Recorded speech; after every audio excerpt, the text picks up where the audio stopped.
I've made this video about 5 times now and I keep making mistakes and forgetting to put in the joke about my wife nagging me.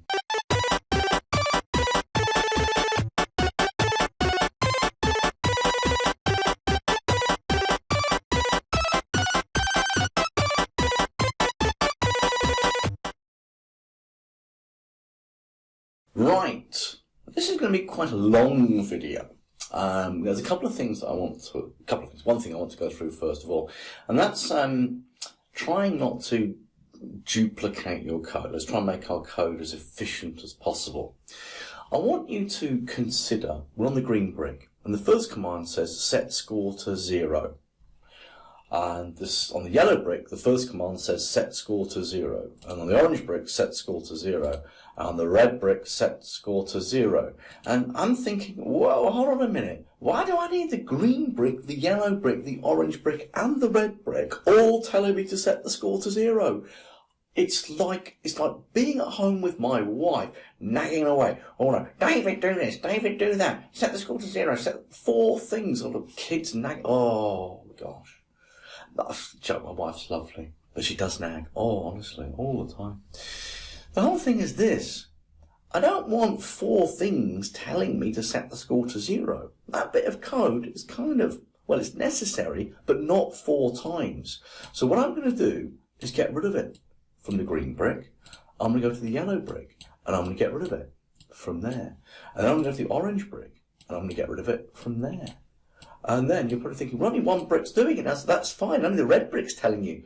Yeah, but what I'm going to do is I'm going to get rid of it from there. And now you're thinking, quite rightly, see the score is 4, press the game, first brick score is now 5. Because there is no instruction in this game now to set the score to 0 when the game starts. Now, what we want to do is the following. We can actually put code on the stage. And what we can say is exactly the same as the previous one, events. When the green flag is clicked, we can go to our variables and we can say set score to 0. And now, when we run the game, look at the score, it's 0.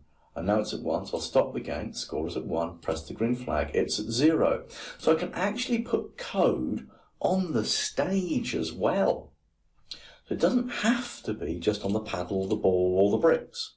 And that way, that one line of code has been removed. So I've simplified my code a little bit. One less line. It's a bit smoother.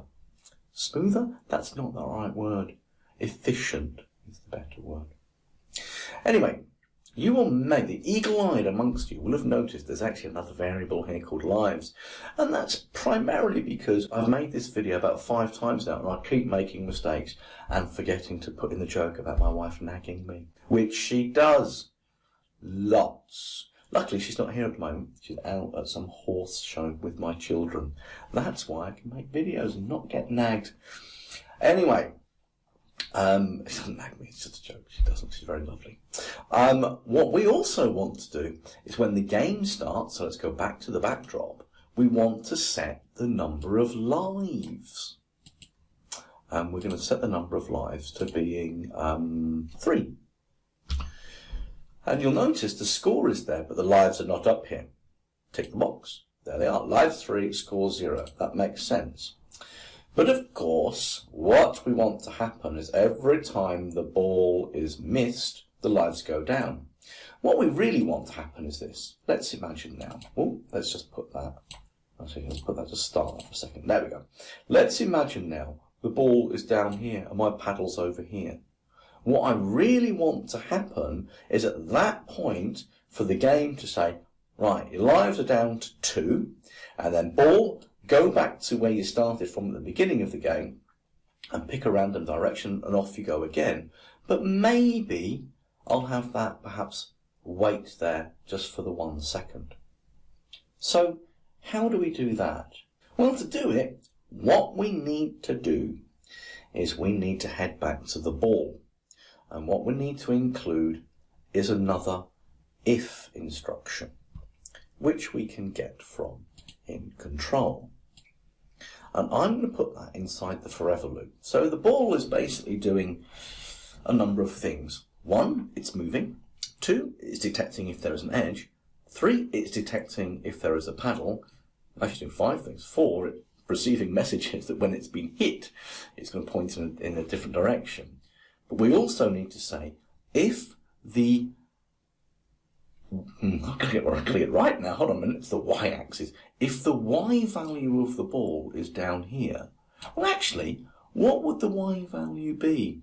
It's about minus 170. But basically, if it's, I don't know, about minus 170. If it's at minus 170, it's got to be lower than the paddle, because the paddle is at minus 160. So if the ball is down here, it must be around about minus 170. One thing is for sure, if it goes right down the bottom to the edge of the screen, that's certainly, it's about 180, but it's certainly less than minus 170. And it's really important I introduce you to less than, because I've been teaching IT and computing for 25 years now. I don't sound old enough. Do I look it? I've been quite fat. Less wrinkles. It's quite nice, really. Up to you. 51 now. Anyway, back to the game. So, I've forgotten what I was talking about. Yes, that's right. When you show the less than sign. 25 years of teaching, and kids never know what the less than sign looks like. It's in operators. See, this is the greater than sign, because, okay, 60 is greater than 50. The crocodile eats the bigger number. See, that's like a little crocodile mouth, isn't it? And 60 is bigger than 50, which means that this is the less than block. So what you're going to need to do is this. Your command is very simple. If the Y position of the ball is less than minus 170, then knock one off the lives, send the ball back to the beginning, point it in a random direction, and maybe make it wait 1 second. And then, you just go back into this loop again. See if you can make it work.